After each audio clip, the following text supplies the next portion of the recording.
Lecture series on Introduction to Radar Systems. Today we are going to discuss the Doppler effect, a basic principle of CW radar and basic principle of MTI radars. Generally, pulse radars that we have already studied are useful for the measurement of range,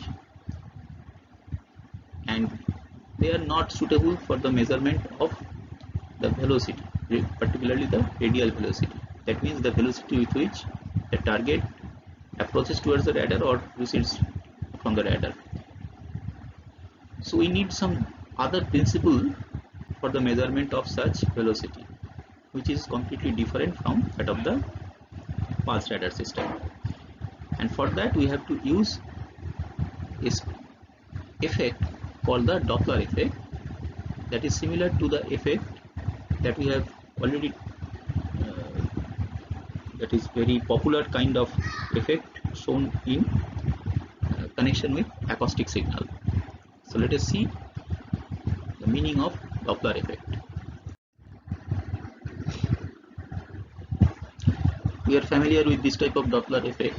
If some vehicle moves from one point to another point, then for approaching source, the person will hear a frequency which is higher compared to that of the original signal, and for this person, since for this person the source of sound is moving away, so he will receive slightly lower frequency compared to its original frequency. So this is what we call the Doppler effect in acoustic system. But similar thing happens for the electromagnetic wave as well. A technique for separating the received signal from the transmitted signal when there is a relative motion between radar and target is based on recognizing the change in the echo signal frequency caused by the Doppler effect. If either the source of oscillation or the observer of the oscillations is in motion, an apparent shift in frequency will result. This effect is called the Doppler effect, and in CW radars this Doppler effect is used. This is the concept. This concept is used for this type of CW radar. And the basic objective of those radars are to measure the velocity, not the range. If r is the distance from the radar to the target, the total number of wavelengths, say lambda, contained in the two-way path between the radar and the target is twice r by lambda, right?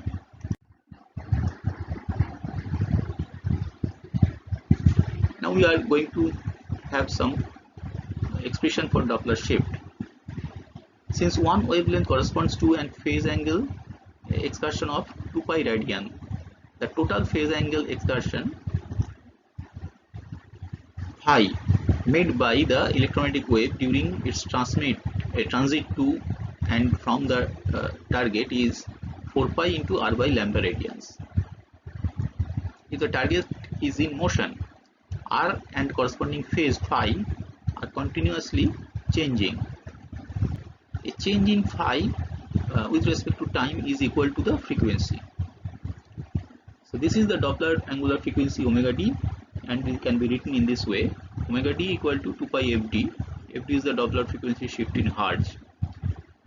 That can be written as d phi dt. So phi is actually 4 pi r by lambda. So put it here. So 4 pi by lambda being constant, so it will be becomes the coefficient into dr dt. What is the meaning of dr dt? Dr dt means the rate of change of range with respect to time. So rate of change of range means the velocity or the radial velocity of the target. It is actually the if the radar is in motion or the target is also in motion, we can call it as the relative velocity. So 4 pi by lambda into Vr. So this is the value of this omega d or FD. A Doppler frequency shift can be written as FD equal to 2 VR by lambda. So instead of lambda, we can write it in terms of carrier frequency, and in this way. So it is 2 VR F0 by C. F0 is the transmitted frequency. C is the velocity of propagation of the electromagnetic wave. Its value is assumed to be 3 into 10 to the power 8 meter per second. Now, if FD is in hertz, here in kilowatt, and knots, and lambda in meter, Doppler frequency can be written in this way at 1.03 VR by lambda.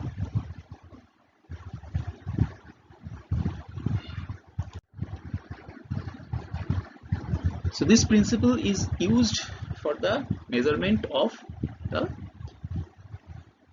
velocity, because the Doppler frequency shift is dependent on the velocity Vr, rather proportional to velocity Vr. So if we can measure the Doppler frequency shift, then from that measurement we can get, with some proper calibration, we can measure the radial velocity. So this is the principle for the Doppler radars. So simple CW Doppler radar is shown right here. It is little bit different from the usual pulse radar.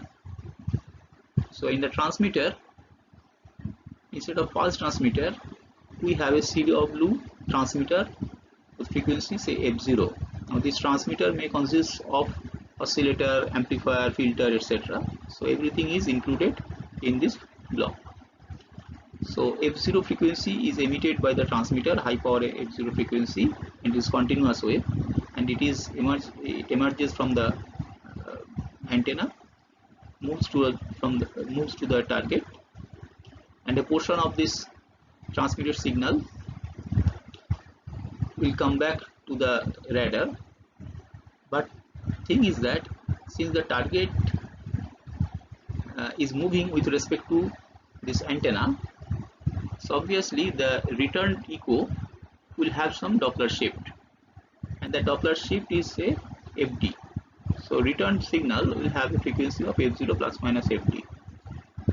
So that will be intercepted by this antenna, and here we must have some kind of duplexer type of thing, so that will switch this echo signal towards the detector. Also, for the proper operation of this CW radar, we need some reference signal, because to determine this value of FD, we must know the value of F0. So F0 is actually the reference.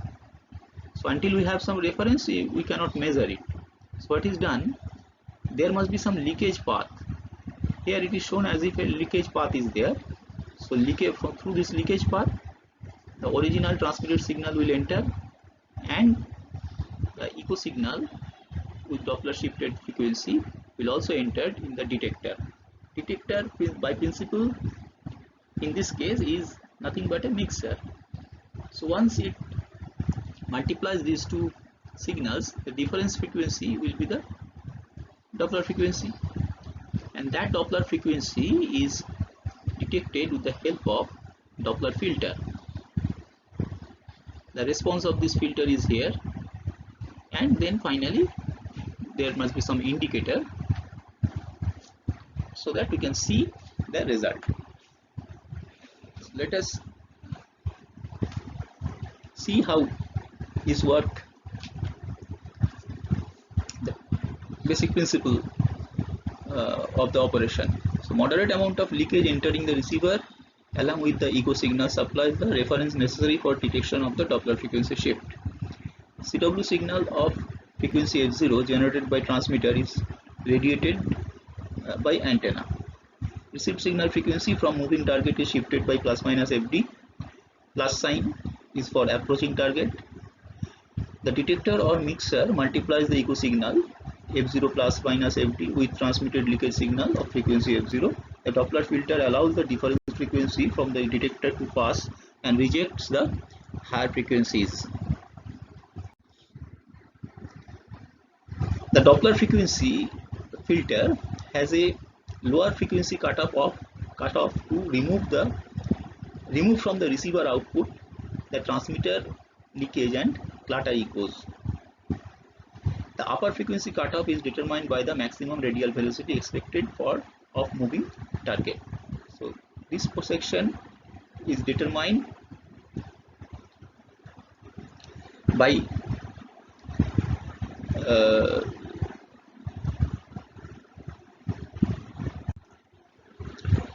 the transmitter leakage and clutter echoes, and this section near this region, upper cutoff, it is determined by the maximum radial velocity. That means if the radar is made to detect high-speed fighter planes, then that value will be completely different from that for commercial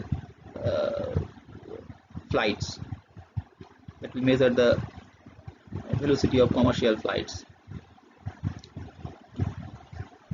The Doppler filter passes signals with the Doppler frequency FD located within its pass band, but the sign of the Doppler is lost along with the direction of the target motion. So that's the problem with this type of CW Doppler radar. We cannot sign of the Doppler shift actually tells us about the direction of the target. That means whether the target is approaching or going away from the radar. So that information will be lost. Now come to the moving target indicator and pulse Doppler radar. We have already studied the basic principle of operation of CW radar, and CW radar is actually built to measure the velocity only. On the contrary, the pulse radar is made to measure the range of the target. So pulse radar objective is completely different from that of the CW radar. Now we want to make a radar that is able to measure both range as well as the velocity. So this is the objective. We want to measure simultaneously, we want to measure the range and the velocity, radial velocity of the target. And to achieve or to determine both the parameters, we don't want to use two separate radars. Rather, we want to use the same radar to measure both the parameters. So for that, we have different type of radars. One is the moving target indicator, another is the pulse Doppler radar. Though by principle they are almost identical, along with certain differences. We will discuss those things later on. So objective of CW radar is only to measure the radial velocity. Doppler frequency shift, we have discussed this thing, produced by a moving target may be used in the pulse radar just as in the CW radar to determine the relative velocity of the target or to separate desired moving targets from undesired stationary objects. Undesired stationary objects like clutter, that means echo from nearby mountains, trees, etc. These are the stationary objects, along with the range measurement. Although there are applications of pulse radar where a determination of the target's relative velocity is made from the Doppler frequency shift, the use of Doppler to separate small moving targets in the presence of large clutter has been of greater interest. The pulse radar that utilizes the Doppler frequency shift as a means of discriminating moving targets from fixed targets is called either moving target indicator or a pulse Doppler radar. And we say, I just mentioned that basic principle of MTI and pulse Doppler radar are almost identical, along with certain differences. The MTI radar usually operates with ambiguous Doppler measurement ambiguous Doppler measurement, so-called blind speeds, we will discuss it later on, but with unambiguous range measurements. That means if you consider two parameters, one is the velocity, another is the range, MTI radar will measure the range with highest amount of precision, but its velocity measurement will not be precision. That means more error will be present in the velocity measurement and less error will be present in the range measurement. This is what we call the MTI radar, and for that it should operate with low pulse repetition frequency. A pulse Doppler radar operates with ambiguous range measurement but with unambiguous Doppler measurements. So it is just the opposite of the MTI radar. So in this case, for pulse Doppler radar, the velocity measurement will be with very small amount of error, whereas the range measurement will be comparatively erroneous. Actually, there is just like Heisenberg uncertainty principle, in radar we have uncertainty principle. It is said that you cannot measure both the range and the velocity simultaneously with equal precision.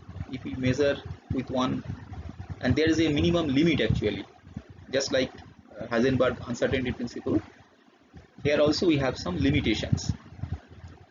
So error in range measurement and error in velocity measurement, if you multiply them, that should be less than some certain value. So we cannot measure both of them with highest precision. That you have to understand it. So MTI radar can measure both of them.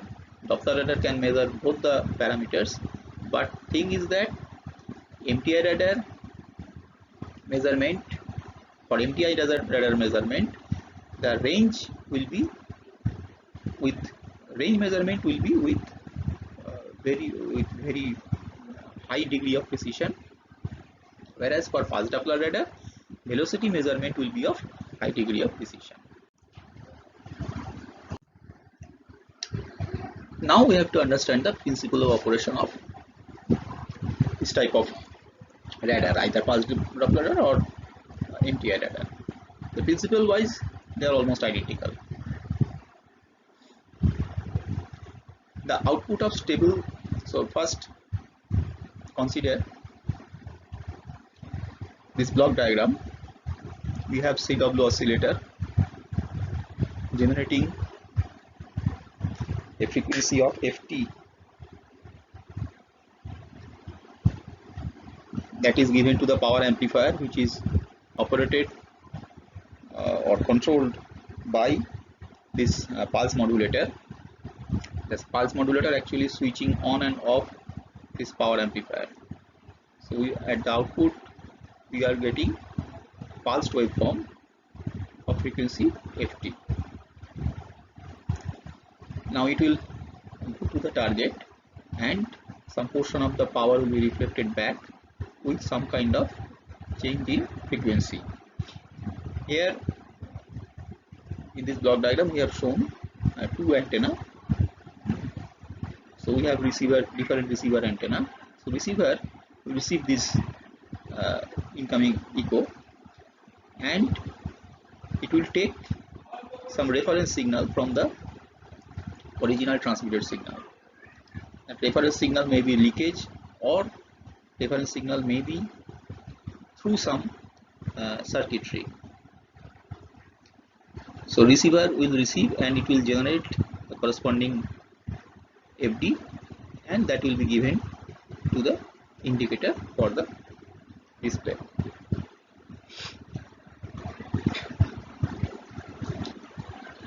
The thing is that this oscillator must be stable enough. That means it should not change its carrier frequency.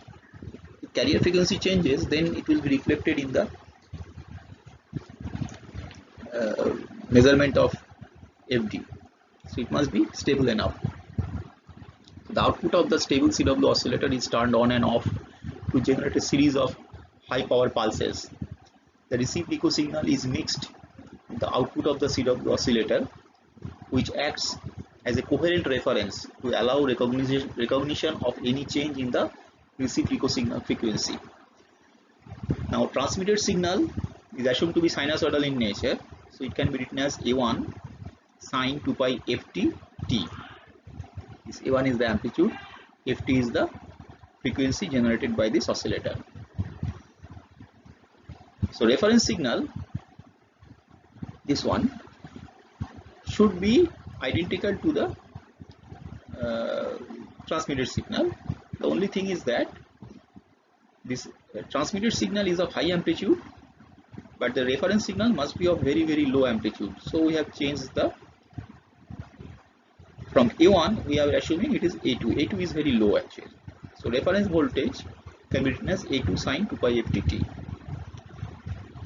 Now the echo signal voltage, here coming the echo signal, it is A3 sine 2 pi ft plus minus fd t minus 4 pi ft r0 by c. So r0 is the range of this target. This is r0.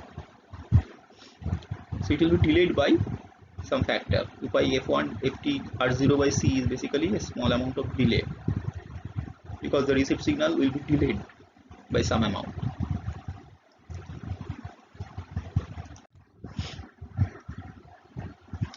The reference signal and the target echo signal are heterodyned in the mixer stage of the receiver. Only the low frequency or the difference frequency component from the mixer is of interest, and the corresponding voltage is V difference is A4 sine 2 pi fdt minus 4 pi ft r0 by c. Just taking the difference between difference signal. When we multiply these two signals, you will have some signal and the difference signal. So we are taking the difference signal. This is the difference signal.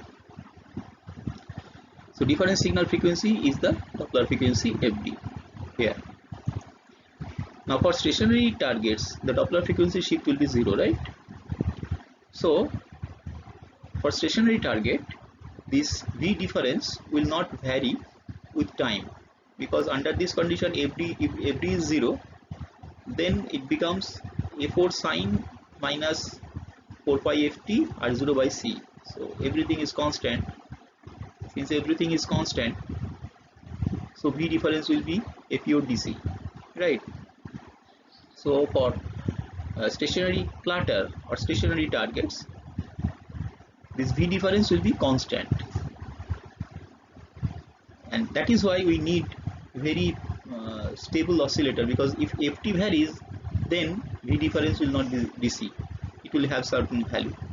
So we have to make sure that Ft is stable enough so that V difference is constant for the stationary targets or stationary clutter.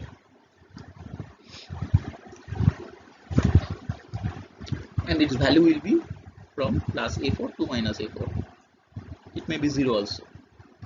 When the target is in motion relative to radar, FD will have a finite value other than 0, and the voltage corresponding to the difference frequency of the mixer will be a function of time, because along with FD we have some time function.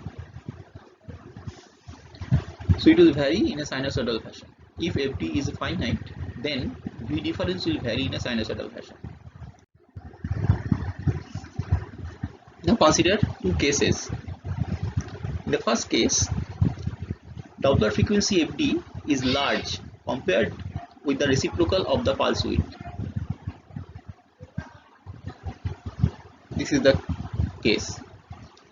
The Doppler signal may be readily distinguished from the information contained in a single pulse. Okay. So this is the case when FD is greater than 1 by tau.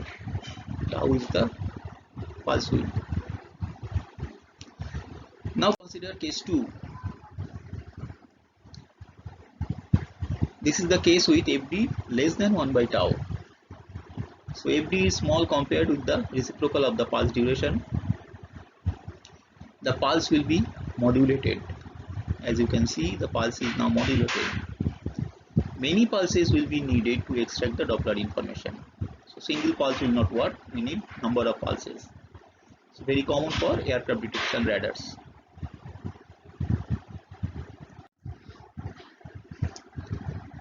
Now we have to distinguish the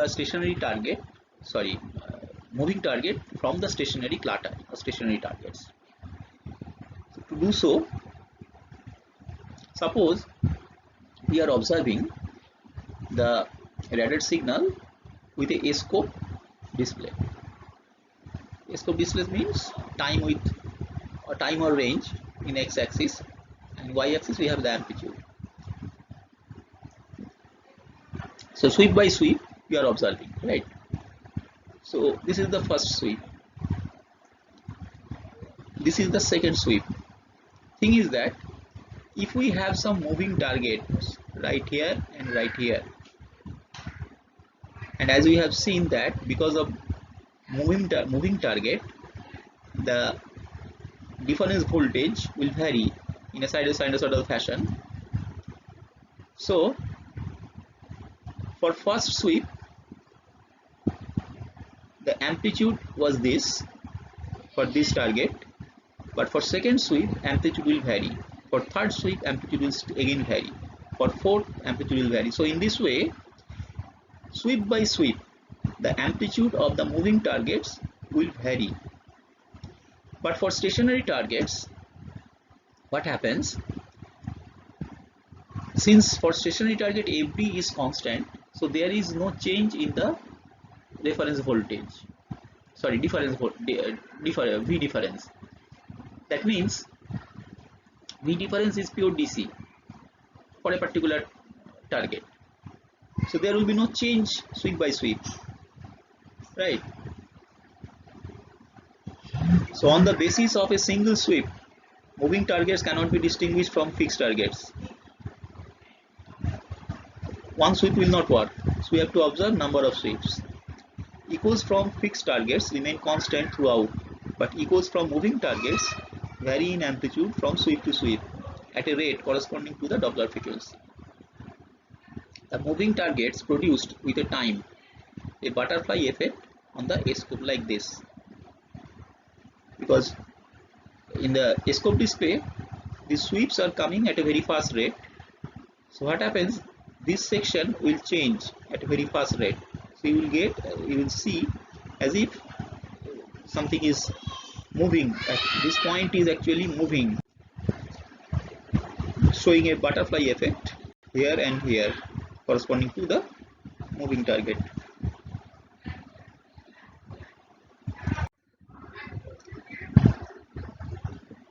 Now consider the delay line canceller. The delay line canceller acts as a filter to eliminate the DC component of fixed target. It passes the AC components of moving targets. The video portion of the receiver is divided into two channels.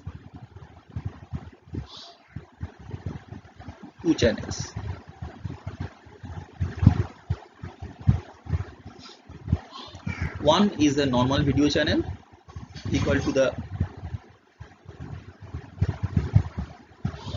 in the other, the video signal experiences a time delay equal to the 1 pulse repetition period. So one will be normal video channel, another is we must have a delay line that will produce a delay equal to 1 pulse repetition period. The output from the two channels are then subtracted from one another. So we have a subtractor circuit. The fixed targets with unchanging amplitudes from the pulse to pulse are cancelled on subtraction because they are of same voltage, so they will cancel out. For the fixed target, the voltage values will be cancelled out. by the subtractor. The amplitude of the moving target echoes are not constant from pulse to pulse, and subtraction results in an uncancelled residue. The output of the subtraction circuit is a bipolar video which is converted to unipolar video using rectifier or absolute value. So we have to determine the absolute value, then we get the unipolar video. Then if you want to see the actual whatever we are getting for analog display, we may have the digital to analog converter, or we can process the digital data directly. So this is a kind of delay line canceller. This is also called a single delay line canceller because we have one delay line.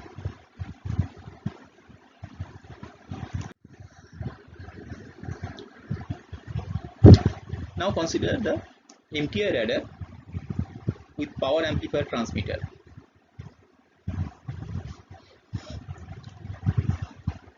This circuit is little bit complicated. So first of all, we need two oscillators. One oscillator is called STALO. This is the stable oscillator.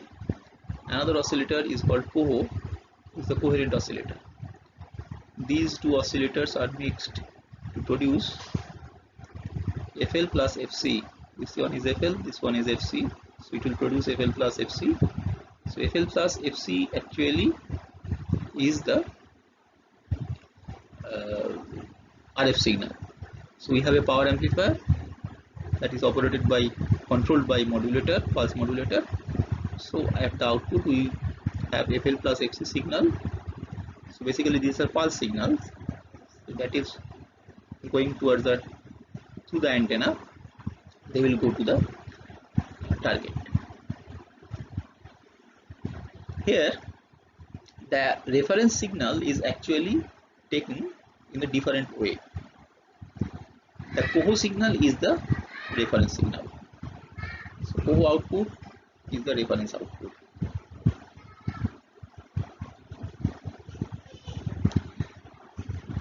Reference signal of frequency FC is generated by a stable. So reference signal is generated by this COHO oscillator or coherent oscillator, and this FC is same as that of the IF frequency of the receiver. If the phase of the local oscillator of the receiver changes with pulses, there may be some uncancelled clutter residue present at the output of the delay line canceller, which may mistakenly detect as moving target. To prevent this false appearance of moving target, this STALO is used, or stable local oscillator is used. It is generating this FL is in RF range, and this FL is mixed with the COHO output to produce the carrier frequency of FL plus FC.